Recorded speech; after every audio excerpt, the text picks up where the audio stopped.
Assalamualaikum warahmatullahi wabarakatuh. Selamat datang di praktikum survei tanah, erosi, dan perencanaan konservasi acara 2 mengenai pemetaan tanah dan persiapan lapangan.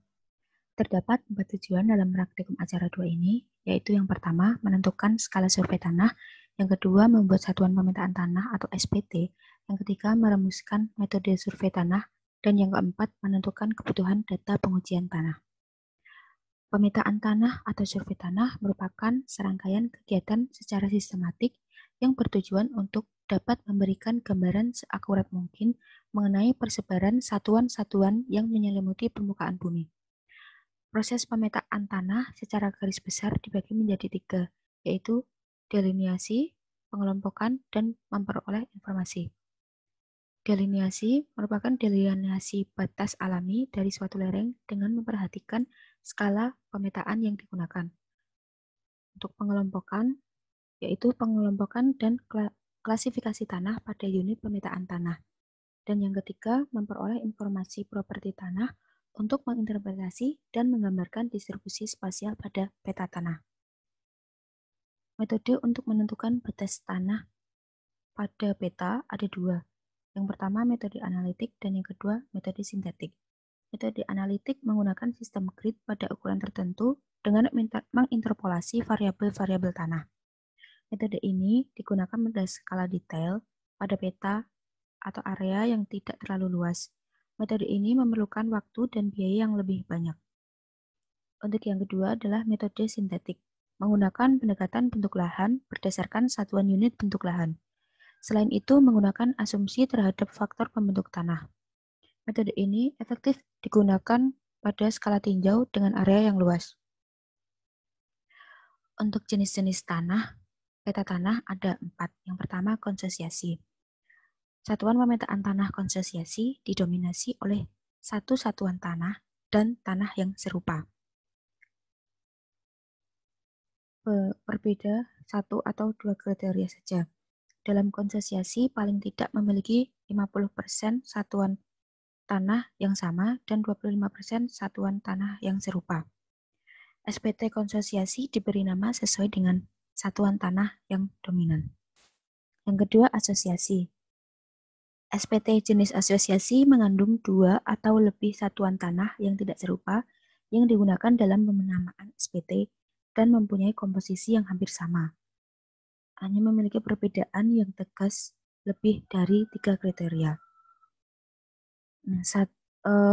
Luas minimum sebuah SPT ini sering didefinisikan sebagai MLD atau Minimum Legible Delineation. Besarnya MLD secara umum adalah 0,4 cm persegi dari luas pada peta. Komponen utama dapat divisikan lagi menjadi konsesiasi pada skala 1:24.000. Untuk yang ketiga, kompleks. SPT kompleks mirip dengan SPT asosiasi karena mengandung unsur 2 nama atau lebih satuan tanah yang tidak serupa yang digunakan dalam penamaan SPT. Demikian juga komposisi masing-masing satuan tanahnya serupa dengan SPT asosiasi. Tetapi komponen utama tidak dapat dipisahkan lagi pada skala yang berbeda. Persebaran tanahnya tidak mengikuti pola tertentu sehingga dalam skala pemetaan yang lebih besar, satuan-satuan tanah yang menyusunnya tetap tidak dapat dipisahkan satu sama lain. Untuk yang keempat, satuan pemetaan tanah tak terpilah atau undifferentiated group dan wilayah tak terpetakan. SPT ini mengandung 2 atau lebih satuan-satuan tanah tidak serupa yang menyusun nama SPT. Satuan-satuan tanah yang ada di dalamnya dikelompokkan ke dalam satu SPT yang sama karena mempunyai kesamaan dalam penggunaan dan pengelolaan untuk penggunaan yang umum. Nah, untuk yang pertama, kita akan menentukan skala pemetaan tanah. Skala dan desain pemetaan tanah mengacu pada buku Soil Survey Manual dari USDA pada chapter 4, bagian Scale and Order Mapping. Terdapat 5 tingkatan survei berdasarkan data yang dibutuhkan dan skala pemetaan yang digunakan. Untuk yang pertama, skala sangat detail pada skala 1:15.000 atau lebih besar. Survei ini jika informasinya sangat rinci. biasanya pada area yang kecil. Batas delineasi tanah diidentifikasi dengan transect, transverse, maupun dengan grid pada area minimal 1 hektar atau lebih. Jenis komponen unit pemetaan tanah mulai dari fase seri tanah, kategori taksonomi di atas seri tanah, atau pada area yang berbeda. Untuk yang kedua, skala detail dilakukan jika informasinya bisa digunakan dalam perencanaan untuk pertanian umum, konstruksi, dan pembangunan perkotaan. Batas delineasi tanahnya diidentifikasi dengan observasi lapangan dan dengan interpretasi data pengendaraan jauh. Delineasi ini memiliki ukuran yang bervariasi, dengan minimal 0,4 sampai 0,6 hektar sampai 4 hektar. Nah, untuk unit pemetaan sebagian besar menggunakan konsosiasi dan kompleks, tetapi memungkinkan juga untuk jenis SPT tak terpilah dan tak terpetakan. Skala peta dasar umumnya 1:12.000 hingga 1:31.680. Untuk yang ketiga, dilakukan apabila lahan tidak membutuhkan informasi area yang kecil atau informasi tanah yang detail. Informasi tanah dapat digunakan dalam perencanaan untuk kehutanan, area rekreasi, dan perencanaan.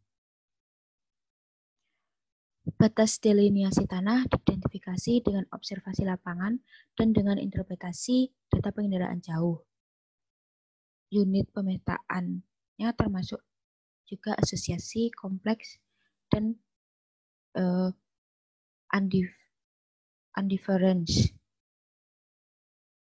Komponen unit peta ada dari fase seri tanah, taksa di atas seri, atau area lain. Delineasi ini memiliki ukuran minimal 1,6 hingga 16 hektar tergantung pada tujuan survei dan kompleksitas bentang lahan. Nah, untuk skala pemetaan di tingkatan ketiga ini antara 1:20.000 hingga 1:63.000. Untuk yang keempat, dilakukan jika informasi tanah secara umum digunakan untuk mengetahui potensi dan pengelolaan lahan untuk penggunaan yang lebih luas. Batas delineasi tanah diidentifikasi dengan transect dan transverse. Sebagian besar unit peta adalah asosiasi, tetapi beberapa survei memiliki asosiasi dan SPT tak terpilah. Delineasi memiliki ukuran minimal 16 hingga 252. Skala peta umumnya 1:63.000 hingga 1:250.000.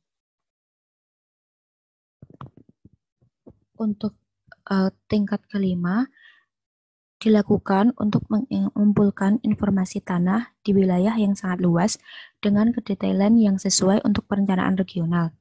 Batas delineasi menggunakan data pengendaraan jauh. Tanah diidentifikasi dengan beberapa titik sampel pengamatan di lokasi atau dengan metode transverse. Area yang didelineasi sekitar 250 hingga 4.000 hektar. Skala peta dasar berkisar dari 1:250.000 hingga 1:1 juta atau lebih kecil.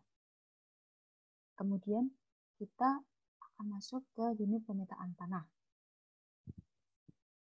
Map unit biasanya mengandung komponen yang termasuk nama unit pemetaan. Nah, berikut adalah jenis komponen satuan peta yang digunakan dalam survei tanah.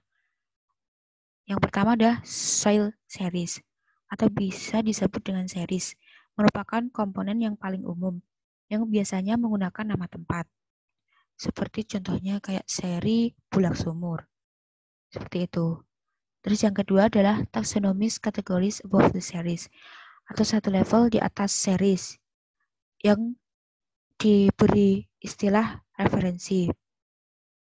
Yang ketiga adalah taxa Jones, yaitu komponen yang diberi nama untuk seri tanah yang menyerupai, tetapi memiliki satu atau lebih pembeda di luar taksonomi. Ini apabila kategorinya tidak ada di batas skala seri tanah. Yang keempat, miscellaneous area. Ini komponen bukan tanah, seperti kayak outcrop atau singkapan batuan, lalu atau batuan induk, terus tidak ada tanah. Yang kelima, phases of component, untuk menambahkan yang tidak ada di series atau taksa, untuk menjelaskan taxadons yang ini. Nah, untuk yang kedua nanti kita akan membuat map unitnya. Map unit ini batasnya berupa batas bentuk lahan. Dari peta bentuk lahan ini nanti kita bisa membuat peta dasar untuk survei. Kemudian yang ketiga, membuat desain survei pemetaan tanah. Desain survei berupa penentuan metode survei dan jalur survei untuk pemetaan tanah. Lalu untuk di bagian kedua ini ada persiapan lapangan. Tahapan lapangan dibagi menjadi 3. Yang pertama adalah survei, yang kedua adalah survei di lapangan, dan yang ketiga adalah pasca lapangan. Untuk kegiatan prasurvei sendiri, secara garis besar dibagi menjadi 5, yaitu persiapan data dan peta, persiapan alat survei, izin, persiapan transportasi dan basecamp, serta orientasi medan. Untuk persiapan data dan peta, itu kita menentukan data yang dikumpulkan di lapangan. Contohnya seperti data iklim, berupa curah hujan, suhu, kelembapan, evapotranspirasi, seperti itu untuk menentukan rezim kelembapan tanah. Lalu ada data geologi untuk mengetahui formasi batuan atau komponen P. Lalu ada data penggunaan lahan. Kemudian kita harus mempersiapkan peta survei. Lalu untuk persiapan alat-alatnya seperti bor tanah, sel test kit, GPS, meteran tanah, terus HP atau kamera, dan alat-alat lain yang dibutuhkan selama lapangan. Dan yang kedua, survei di lapangan. Kegiatannya berupa validasi batas unit pemetaan. Yang kedua, validasi batuan. Kemudian pengambilan sampel tanah dan identifikasi dan uji ringan sifat tanah di lapangan. Untuk pasca surveinya, yang pertama pengujian sampel tanah, yang kedua pengolahan data, yang ketiga perbaikan peta tanah, kemudian penyusunan basis data, dan evaluasi dan korelasi tanah. Menentukan kebutuhan data di lapangan. Untuk data lapangan yang dikumpulkan ini berdasarkan skala yang digunakan pada pemetaan tanah. Pada acara kedua ini, kita menggunakan peta tanah semi-detail pada skala 1:25.000. Jadi, satuan nama tanah penyusun SPT yang digunakan adalah family dalam taksa USDA. Sehingga data yang dibutuhkan atau yang dikumpulkan di lapangan mencakup data iklim lokal, kemudian pH, kejenuhan basah, dan lain sebagainya. Nah, untuk metode survei tanah itu ada 3. Yang pertama adalah grid. Grid ini grid digunakan ketika area kajian memiliki heterogenitas yang tinggi. Grid digunakan pula pada skala yang detail. Lalu yang kedua adalah transect. Transect berupa garis lurus yang tidak mengikuti kontur dan dapat merepresentasikan morfologi suatu lereng. Kemudian adalah transverse, digunakan untuk mengidentifikasi berbagai komponen pada bentuk lahan. Jalurnya biasanya berbentuk zigzag. Ini digunakan pada skala yang lebih kecil.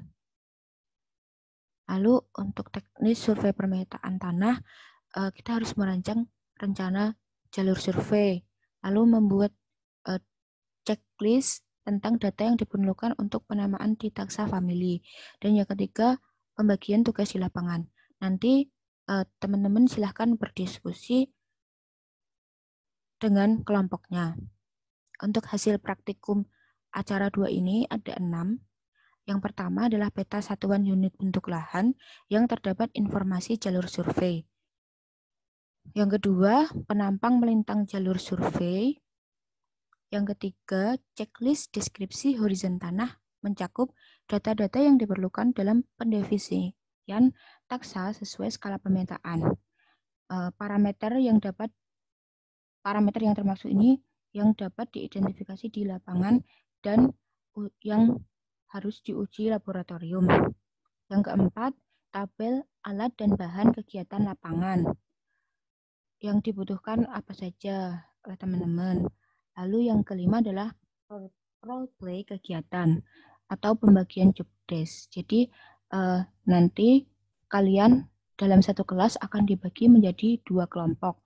Nah, pada setiap kelompok ini kalian akan membuat role play seolah-olah kalian itu akan terjun ke lapangan. Jadi ada pembagian job desk di setiap orang. Seperti itu. Kemudian merancang kegiatan lapangan mulai dari pra lapangan hingga pasca lapangan. Mungkin cukup sekian materi untuk acara 2 kali ini. Selamat mengerjakan.